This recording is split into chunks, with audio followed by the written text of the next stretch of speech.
s'est connecté. Ok, salut à tous, j'espère que vous allez super bien. Dans cette vidéo, je vais te montrer comment concevoir un outil de suivi des stocks multi-dépôt ou multi-entrepôt. L'objectif étant le suivant. Nous avons ce classeur Excel comportant plusieurs feuilles. Dans la feuille Data, nous avons une base de données de nos articles et également de nos entrepôts ou dépôts. Nous en avons trois dépôts en l'occurrence. Dans la feuille SI, stock initial, nous avons ici le stock en début de période. Donc, elle abrite les données de début de période, les articles en quantité et par dépôt. Et dans la feuille ME, mouvement d'entrée, cette dernière abrite des saisies d'entrée en stock, en l'occurrence les achats, dans chaque dépôt. Pour ce qui est de la feuille MT, mouvement de transfert, ici cette dernière matérialise les transferts de stock d'un dépôt ou d'un entrepôt à un autre. Et pour ce qui est de la feuille MS, mouvement de sortie, cette dernière est destinée à abriter les mouvements de dépréciation de stock, donc, pour ce qui est des stocks non exploitables ou des avaries. Et nous avons ici notre feuille stock qui met en évidence le stock à l'instant T.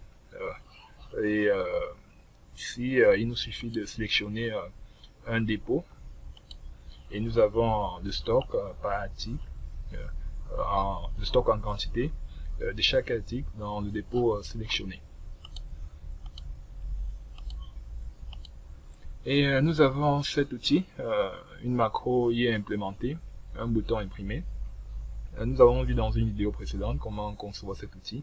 Donc je vous mettrai le lien en description. Pour ceux qui sont nouveaux sur la chaîne, Gaima Fordin je m'appelle. N'hésitez surtout pas à vous abonner si vous trouvez le contenu de la chaîne instructif ou pertinent. Et parallèlement de cette manière, vous ne louperez aucune de mes prochaines vidéos. Ok, on est parti. Très bien, nous allons commencer avec la mise en forme de notre outil. Pour ce qui est de la première feuille, on va la renommer. On va dire que là c'est data. On fait entrer. Là nous avons référence dans la cellule A1, référence. Dans la cellule suivante, article. Et la cellule suivante, unité. Ok. Et quelque part là, on va intégrer dépôt.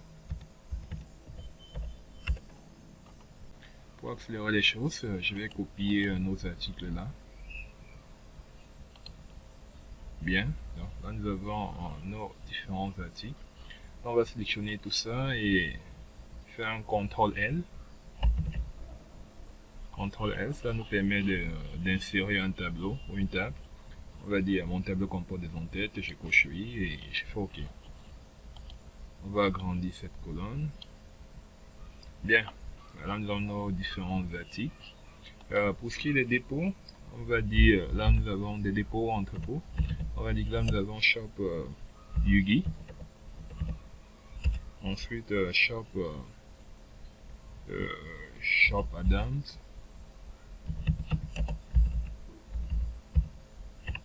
Shop Adams, ok. Et enfin Shop Orion. Ok. Je vais décaler cela. Donc, on va couper et coller quelque part là. Bien, et là on va également intégrer sur une table. Là, on va intégrer un tableau. CTRL L. Et je coche là. Mon tableau comporte des en-têtes. Je fais OK. Ok. Et pour ce qui est de notre seconde feuille, notre feuille stock initial, on va la renommer SI. On fait entrer. On va également la mettre en forme, notre table stock initial. Donc, nous avons là de A à G. Là, on sélectionner cette plage et là, on va la fusionner. On va intégrer la stock stock en début de période. Début de période. Bien. Et là nous avons un numéro. Dans la cellule suivante, date. Cellule suivante, référence.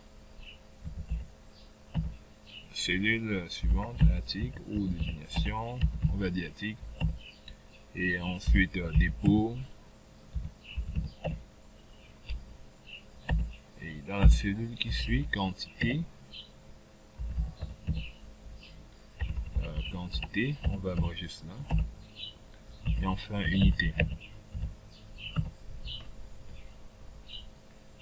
Ok, là nous allons également intégrer un tableau. Là on va sélectionner cela, on fait CTRL L. Mon tableau comporte des entêtes, je coche et je fais OK. Et la colonne article, on va l'agrandir. On va mettre en forme notre plage stock de début de période. Là on a de début de période. Bien. On va la mettre en forme. On va dire police.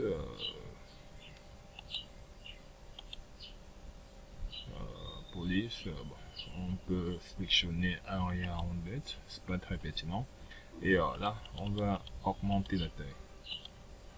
On va en profiter ici pour changer la couleur de fond. Couleur de remplissage bleu.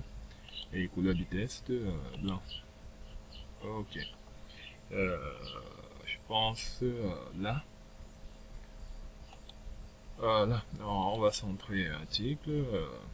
Ok, on va passer à la feuille suivante.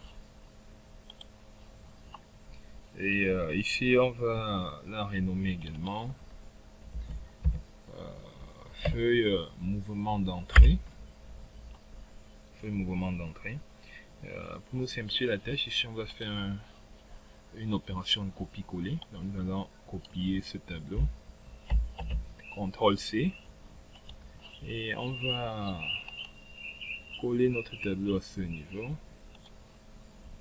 Ok, on va agrandir la colonne article. Et on va modifier ici notre test. On va dire mouvement d'entrée. Mouvement d'entrée. Mouvement d'entrée. Là, on poursuit avec la feuille mouvement transfert. Donc, là, nous ajoutons une feuille.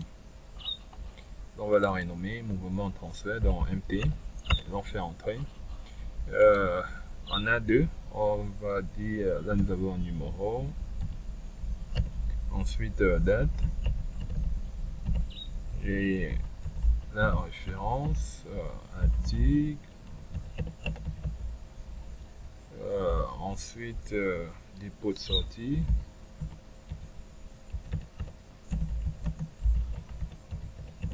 Dépôt de sortie. Dépôt d'entrée.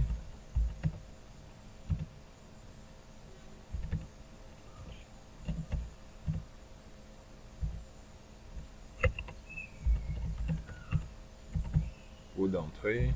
Quantité. Quantité mouvementée. Unité.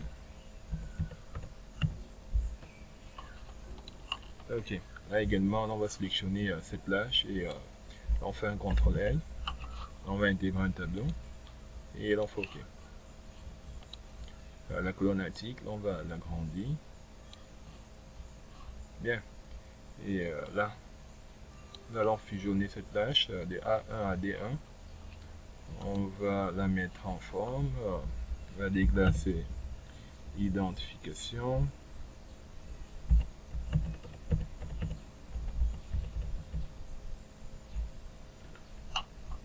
Ensuite, provenance.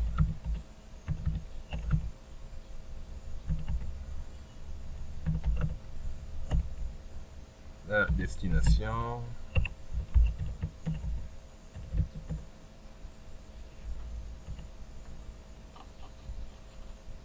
On va agrandir nos données. changer la police, on va dire Arial Rondette, ok. Je vais agrandir un peu là. En fait, même là. Et là, on va changer la couleur de fond. On va dire bleu et la couleur de la police. Alors là, on va en profiter également pour intégrer les bordures. Autre bordure. On va sélectionner comme couleur gris ou contour. Ok.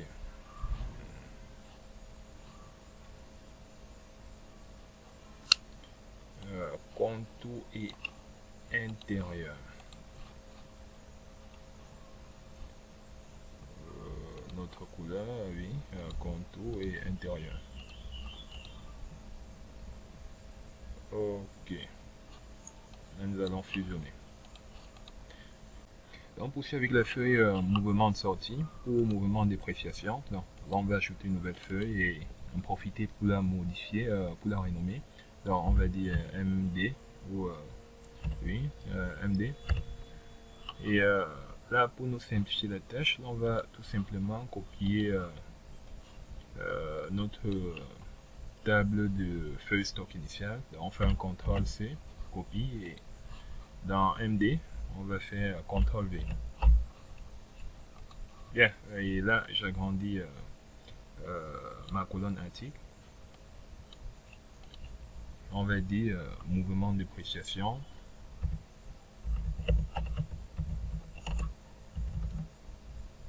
Mouvement de dépréciation.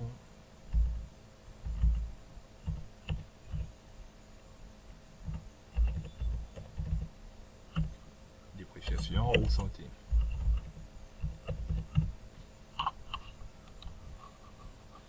On va ajouter une nouvelle feuille et modifier la renommée.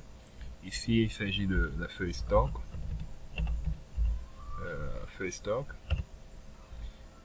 Qui nous mettra en évidence le stock à l'instant T dans chaque dépôt. En E3, nous avons numéro. Ensuite, contrôle.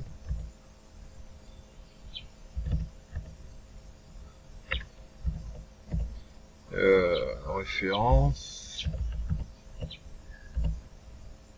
Article. Quantité. Enfin, unité. Allons également sélectionner cette plage et faire un CTRL L. Oui, mon tableau comporte des en-têtes et je fais OK. Je vais agrandir ici ma colonne article. Là, nous avons la date du jour. Donc, là, on va faire ici, on va renseigner ici date. Et là, nous allons intégrer la fonction aujourd'hui, Excel, qui nous envoie la date système, non, la date du jour. Alors, on fait égal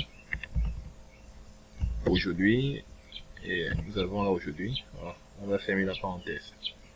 On n'intègre aucun argument. On ferme la parenthèse et on fait OK. Et nous envoie la date système, donc la date du jour. Et nous allons fusionner cette tâche de A1 à B2. Là, nous allons renseigner le nom de la structure, le nom de la société, Kirk Library, Kirk School,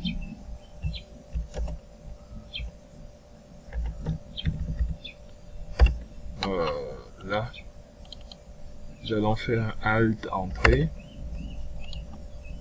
bien, Kirk School. Nous allons fusionner également ici de C1 à D1. Là, nous avons mouvement de stock.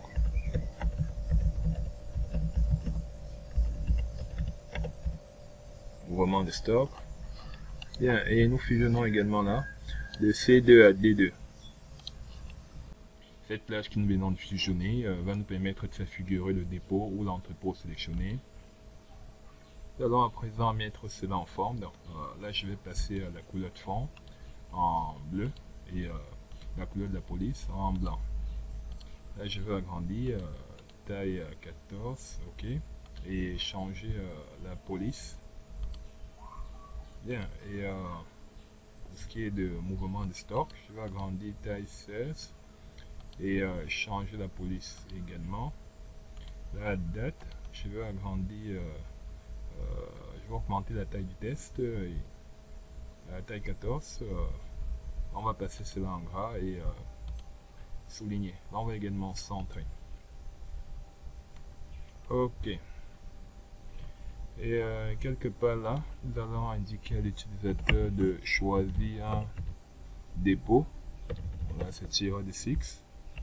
Tireur de 6, ok. Et là, nous allons intégrer une validation donnée dans une liste déroulante.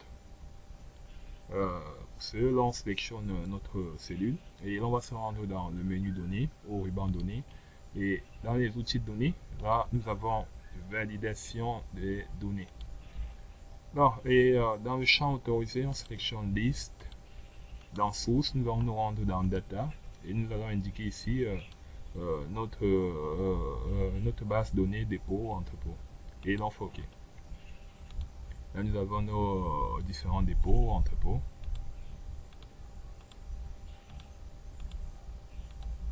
Bien.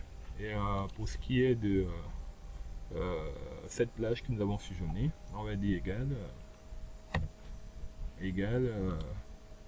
I3 et l'on fait entrer. Là, nous allons en profiter pour nous rendre dans fichier, fichier, option.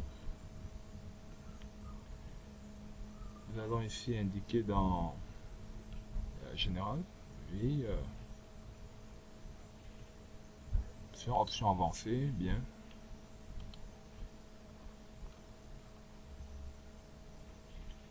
Option avancée, affichage. Dans ce sous-volet, option d'affichage de la feuille de calcul, nous allons indiquer que nous allons décocher cette case, afficher un 0 dans les cellules qui ont une valeur nulle. Donc nous la décochons. Là, pour effet de pas afficher des zéros dans des cellules ayant pour valeur nulle. Là, nous venons à sélectionner nos différents dépôts. Nous allons en profiter également pour augmenter ici la taille de notre test. Donc, on va augmenter taille 14 et on va mettre cela en gras.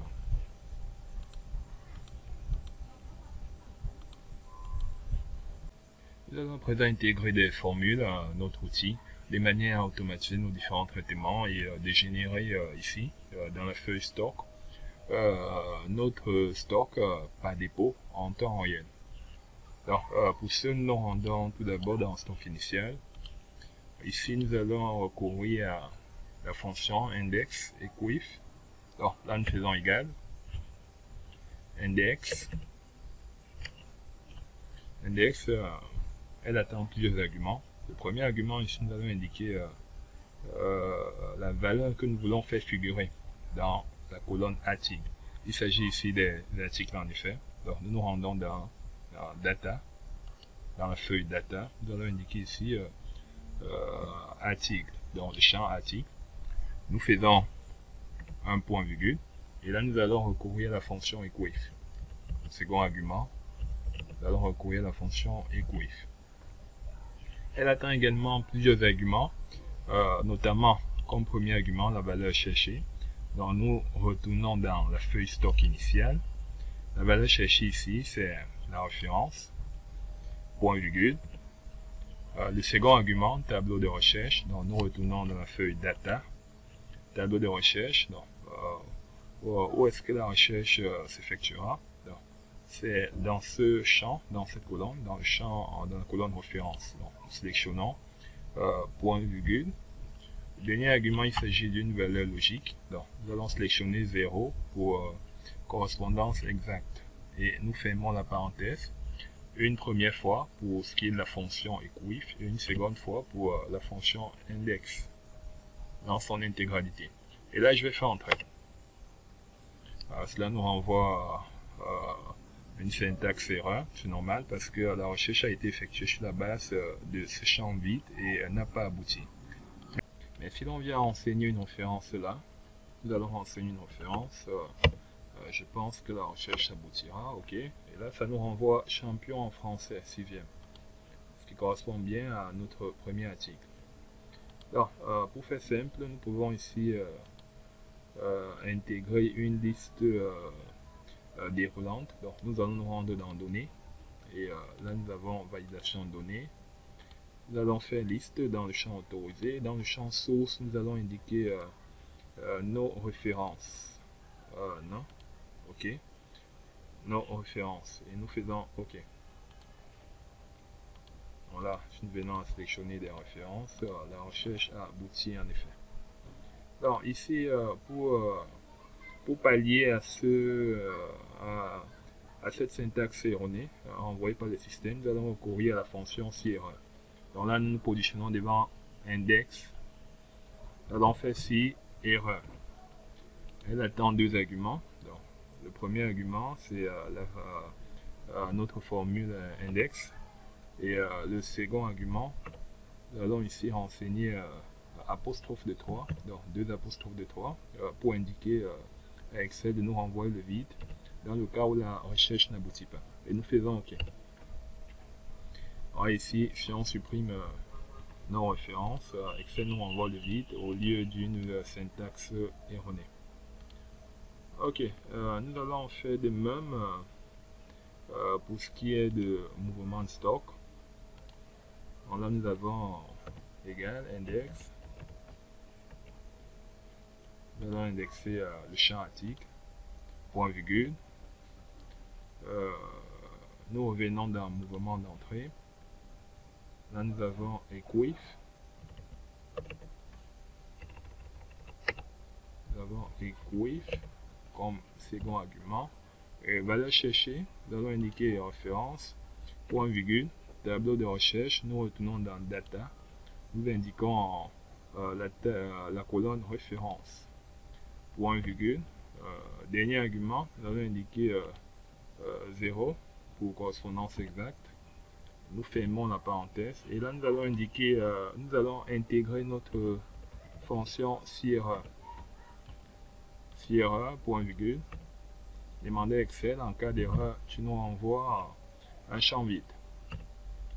Et nous faisons entrer. La formule ne contient pas de parenthèses ouvrantes ou fermantes. Ok. On va ici, là, nous avons intégré une seule parenthèse au lieu de deux. Donc je vais ajouter une seconde parenthèse et je fais OK. Bien. On va tester également cela. CF6. Et ça passe. Nous allons faire de même pour ce qui est de la feuille mouvement transfert.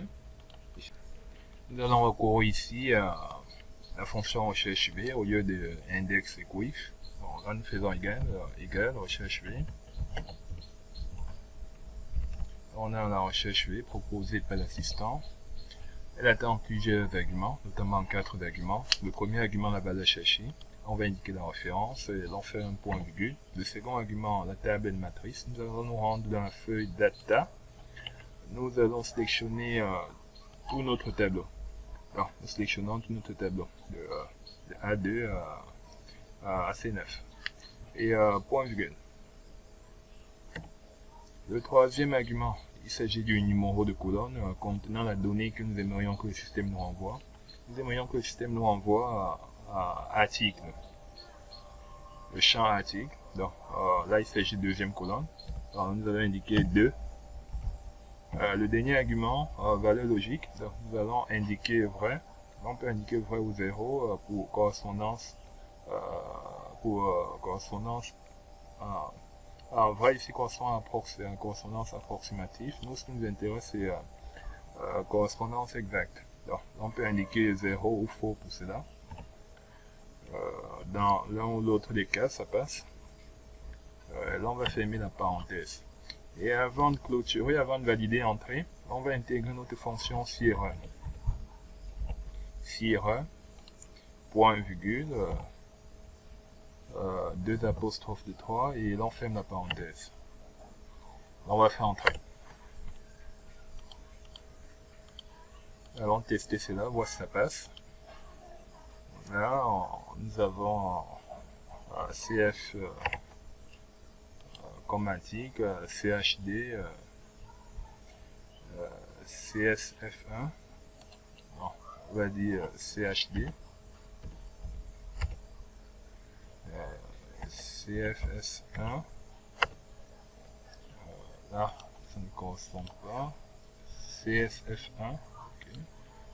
CS, ok, CSF1, CSF1. Bien, donc ça passe en effet. Et pour ce qui est du champ unité, nous allons en fait même, donc, nous allons tout simplement copier cette formule. Là, je vais la copier.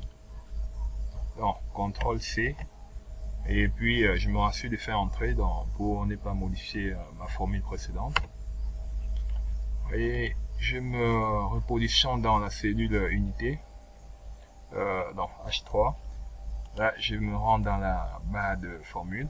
Là, je vais coller notre formule. CTRL V. Nous allons modifier sur un argument, notamment le numéro de colonne. Nos unités se trouvent ici dans la troisième colonne. Donc, au lieu de 2, nous allons indiquer 3 et nous faisons entrer. Ok, là je vais saisir CF6. Bien, ça passe. Revenons au niveau de mouvement d'entrée. Nous allons également ici indiquer l'unité. Donc, nous allons copier notre formule. Copions cette formule. Copier. Nous allons faire entrer pour pas modifier notre formule précédente. Là, je me rends dans unité et je vais dans la barre de formule.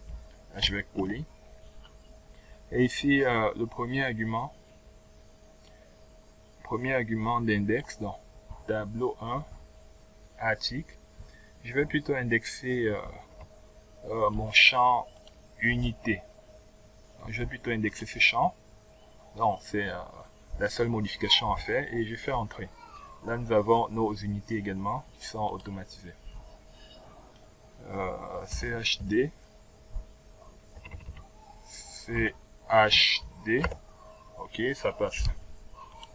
Bien, nous passons à la feuille mouvement de dépréciation ou mouvement de sortie. Je vais recourir à la même formule. Donc, je me positionne dans la cellule article D3. Je fais égal. Recherche V. Recherche V. Ok, là on a recherche V. Je vais aller chercher une référence. Point virgule. Table matrice. Je me rends dans la feuille data. J'indique mon tableau article dans son ensemble. Et point virgule. Numéro index, numéro de colonne, la valeur du champ envoyé. Il s'agit du champ article. Donc, j'indique 2, point virgule, et le dernier argument, correspondance exacte, là nous allons indiquer 0. 0 ou faux.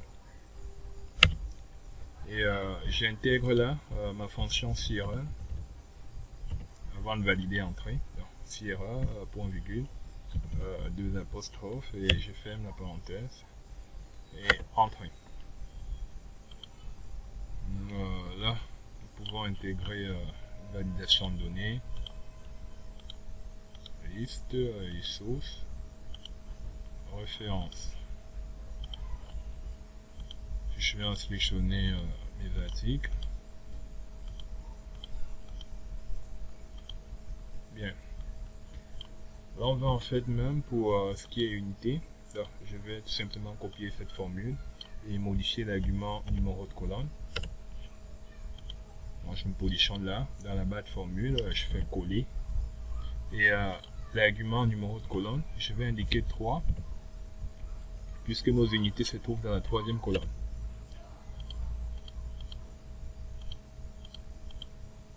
Bien. Ok.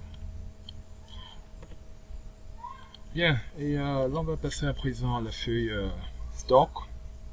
Pour ce qui est de la feuille stock, nous allons intégrer tout d'abord notre formule permettant de renvoyer des champs articles et unités. Donc là nous faisons égal, ok, recherche V, valeur cherchée, le premier argument, on va renseigner référence, le second argument, table matrice, on va renseigner notre tableau dans son ensemble, notre tableau article, puis point virgule. Les éléments que nous voulons renvoyer ici, il s'agit du champ article, donc numéro de colonne, deuxième colonne, point virgule et valeur correspondante exacte, donc faux. Pour ce qui est du quatrième argument, valeur logique. Là on ferme la parenthèse et là on va intégrer là Sierra. Sierra, ok, et A, point virgule, apostrophe de 3, là on ferme la parenthèse et là on valide ok. Entrée. On va recopier cette formule et là on va la coller dans le champ unité. On va modifier ici l'argument numéro de colonne. Nous aimerions aussi que le système nous renvoie les unités. Alors, on fait entrer. Là, si l'on vient à tester, on va dire on a CF6. Oui, ça passe. Pour ce qui est du champ en quantité, là, on va intégrer notre formule de manière à ce que le système nous renvoie les quantités par dépôt. Et c'est en temps réel. Alors, nous allons recourir ici à la fonction SOMPSI, ensemble.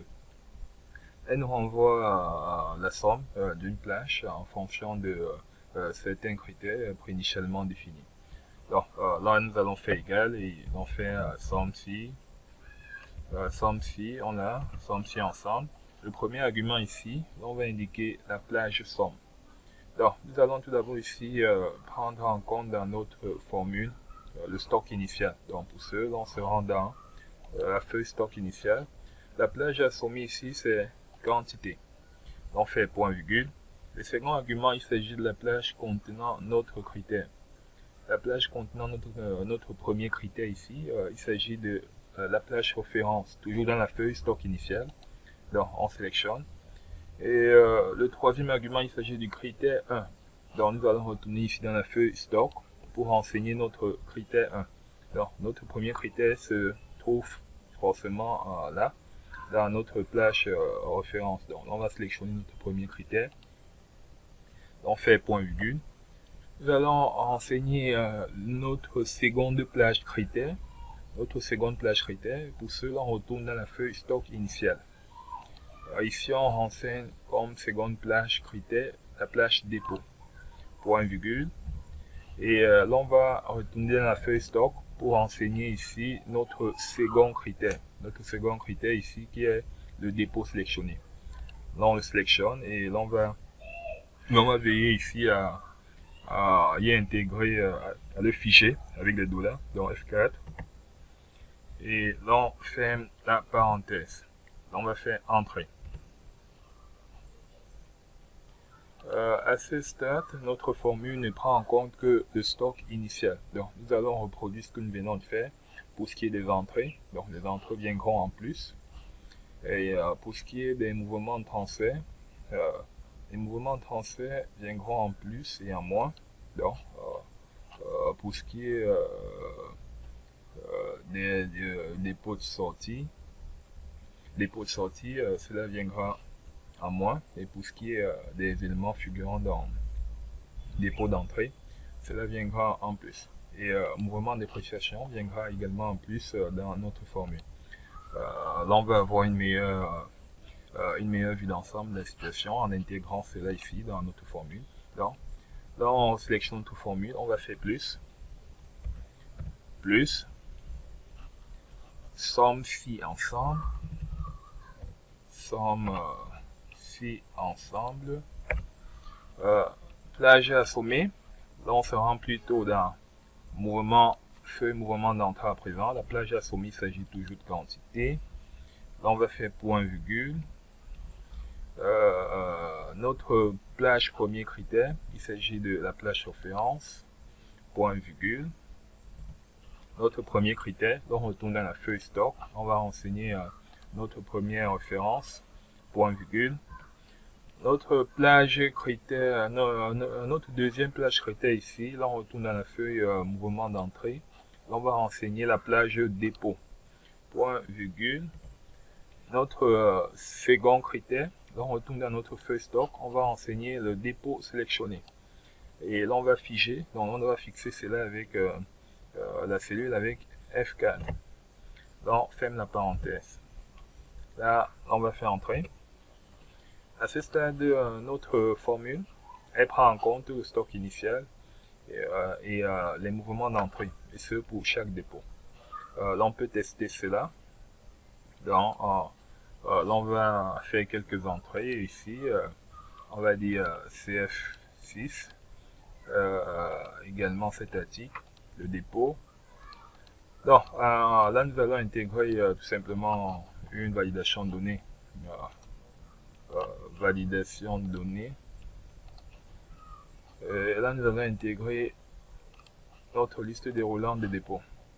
Data, on va indiquer notre liste déroulante de notre base de données dépôt. Donc, faire entrer. Donc, là, on va renseigner n'importe quel dépôt, Adams, Orient, quantité. On va dire là, on a 20 et ici on a 10. Bien, et pour ce qui est de mouvement d'entrée, ici on a quoi? CF6 et MSS. D'accord, là on a CM6, là on va renseigner MSS. Le dépôt, on va intégrer également là une validation de données. Validation de données, liste déroulante dans source, on va indiquer notre base données article. On fait entrer. Donc, là, nous avons dans cette feuille stock initial, nous avons Shop Adams et Shop Orient. Donc, on va essayer d'en faire de même là pour notre test. Alors, ou disons, on peut sélectionner autre chose. Shop Yogi. Shop Adams, oui. Là, nous allons sélectionner Shop Yogi. Quantité 5. Et là, quantité, disons, 11. Là, on va aller voir cela dans notre feuille stock. Nous devrions ici avoir normalement pour l'article champion en français. Dans le dépôt Shop Adam, on a 20 en stock initial. Et on a 5 qui ont été achetés. Donc, ça fait 25 dans Shop Adams. On devrait avoir 25, ok. Donc là on a Shop Adams. On a notre article 25. On va renseigner notre second article. On a 25 pièces. Et dans Orion, on a un marqueur 10. On va vérifier cela. Donc dans stock initial, on a marqueur 10 Shop Orion. Et des achats ont été effectués de marqueurs, mais qui ont été entreposés dans Shop Yogi 11. Donc, ce qui fait que marqueurs dans Shop Orient, dans le dépôt Shop Orient, il n'y en a que 10, mais dans Yogi, on a 11. Donc, notre formule fonctionne bel et bien. Donc, ça passe.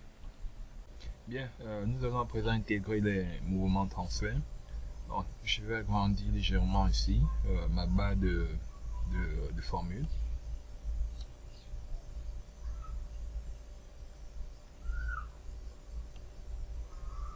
Ok. Et là, je vais faire moins. Les mouvements de sortie viennent à moins.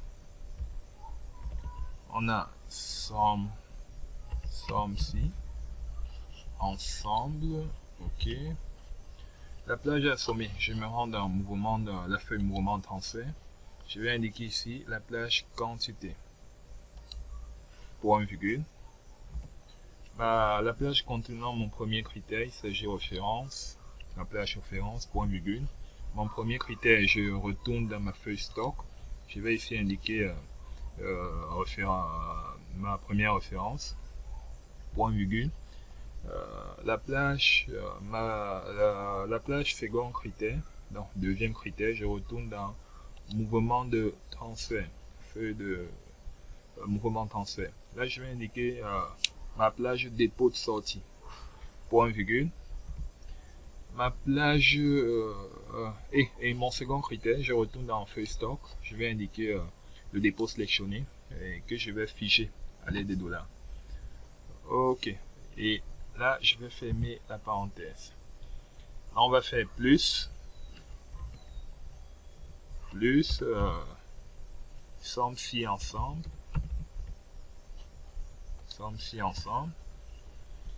l'âge assommé. Nous allons intégrer à présent, nous retenons dans le mouvement de transfert, nous allons renseigner ici quantité, la plage quantité, point virgule, la plage contenant mon critère, il s'agit de la plage référence, point virgule, et mon premier critère, je retourne à la feuille stock, je renseigne ici ma première référence, point virgule,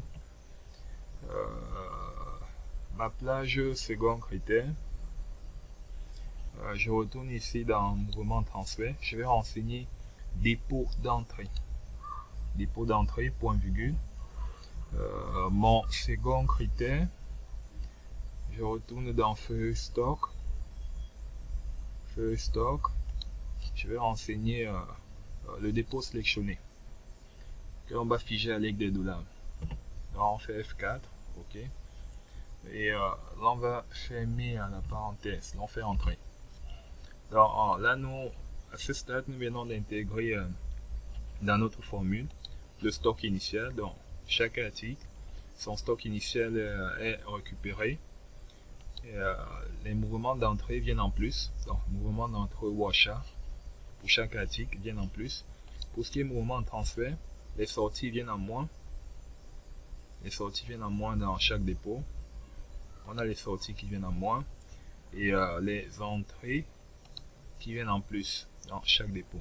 Nous allons à présent intégrer les mouvements de dépréciation au mouvement de sortie qui viendront en moins dans notre formule. Alors, cela étant dit, on va légèrement agrandir à nouveau cela, notre bas de formule. Ok. Et là, je fais moins, somme ci ensemble. Ma plage assommée, je vais indiquer, je retourne dans le mouvement de dépréciation. Je vais indiquer ici ma plage quantité, point virgule. Plage premier critère, la plage contenant mon premier critère, référence, point virgule. Mon premier critère, je retourne dans la feuille stock, je renseigne ma première référence, point virgule. Plage de mon second critère, il s'agit ici de la plage dépôt, dans feuille mouvement de dépréciation ou de sortie, point virgule. Et mon second critère, je renseigne mon second critère, donc je retourne dans feuille de stock, je renseigne ici le dépôt sélectionné.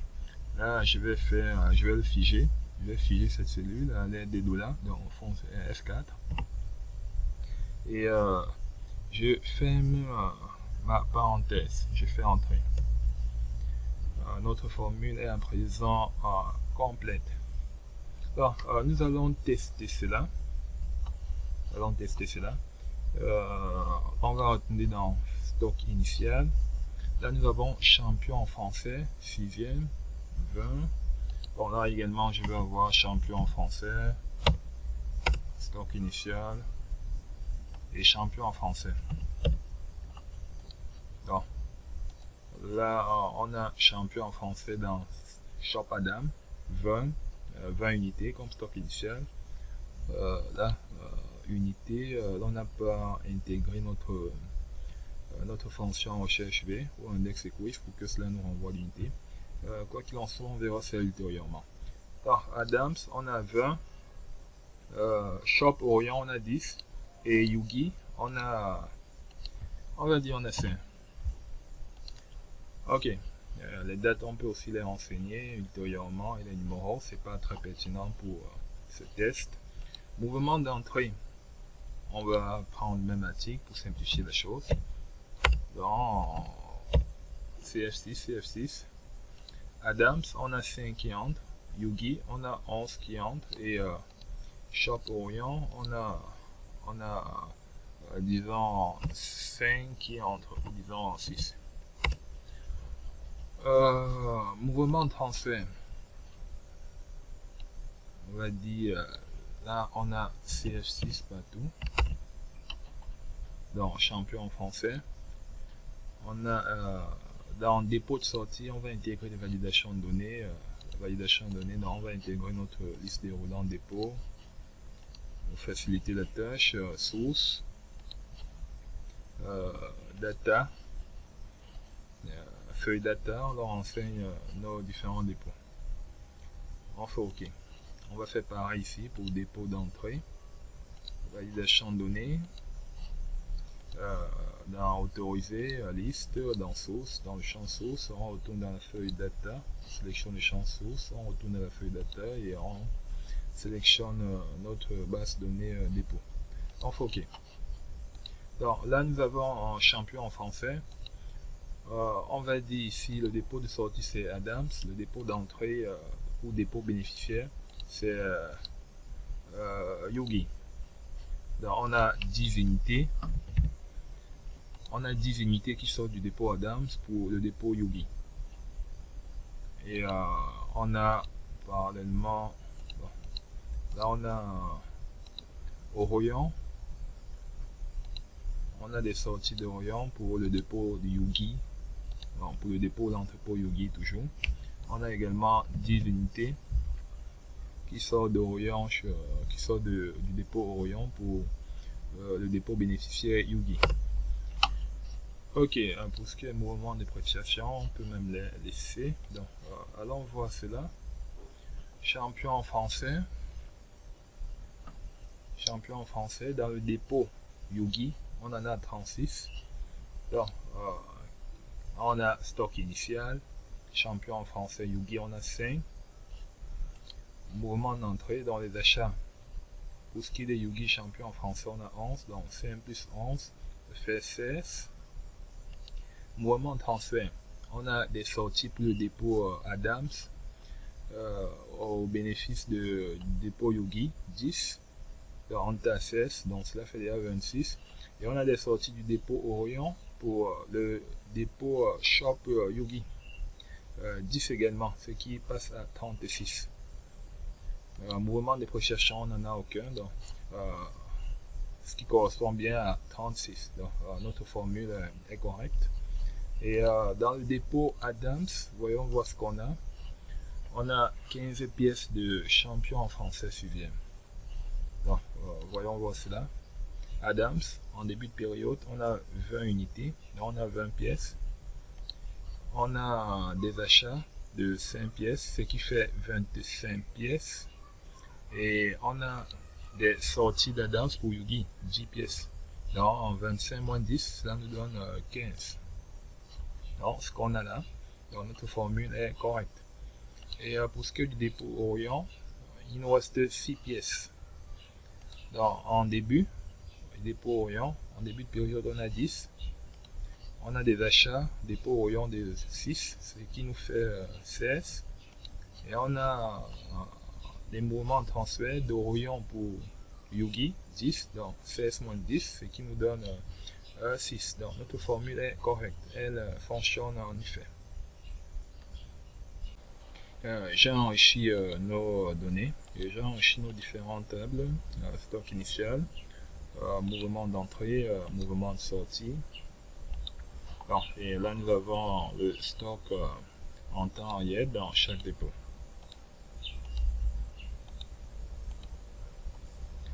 Ok, là nous allons faire une petite mise en forme. Là nous allons intégrer des bordures. Police, bordure. Autre bordure. Couleur. contour et intérieur.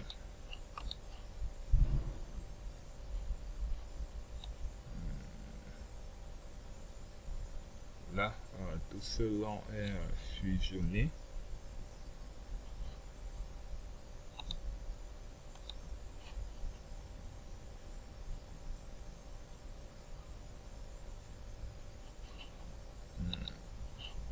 Ok,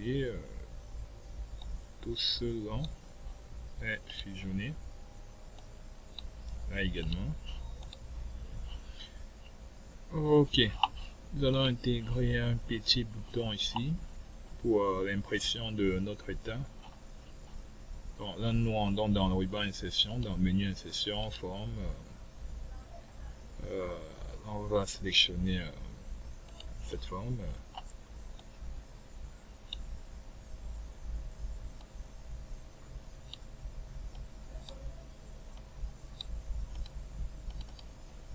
Maintenant, on va y inscrire imprimer. On va en profiter pour modifier ici l'aspect, notre bouton.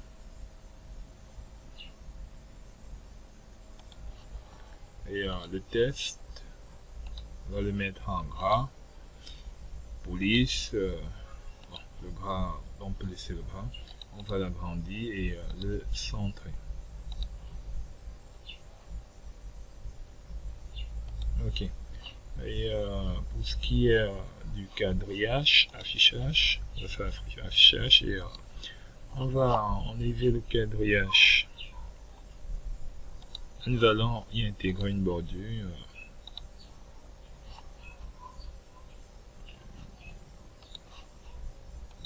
Bordure, on va dire toutes les bordures. Ok.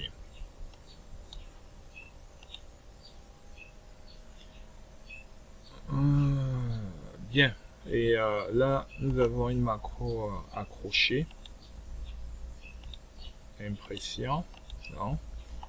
Et également, là on définit la zone d'impression également. Donc, je vais sélectionner ma zone d'impression. Pour définir ma zone d'impression, je sélectionne l'espace pour la plage. Elle va être prise en compte dans l'impression. Et je me rends dans mise en page. Donc là, j'ai la zone d'impression définie. Ok, ça c'est fait. Donc, pour ce qui est de la macro,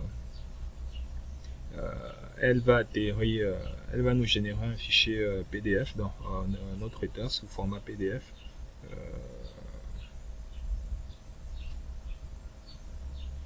Dans ce dossier. Ok, et je vous laisse le lien pour ce qui est la construction, pour la mise en place de la macro. Je vous laisse le lien en description. On a vu à l'œuvre dans une vidéo précédente. Ok, donc on peut même laisser ce champ ainsi. Donc là on va faire imprimer. Alors, on a notre état. Là, c'est notre état des stocks. Pour ce qui est du shop Orient, on a notre fichier PDF ici. État de stock shop Orient et la date.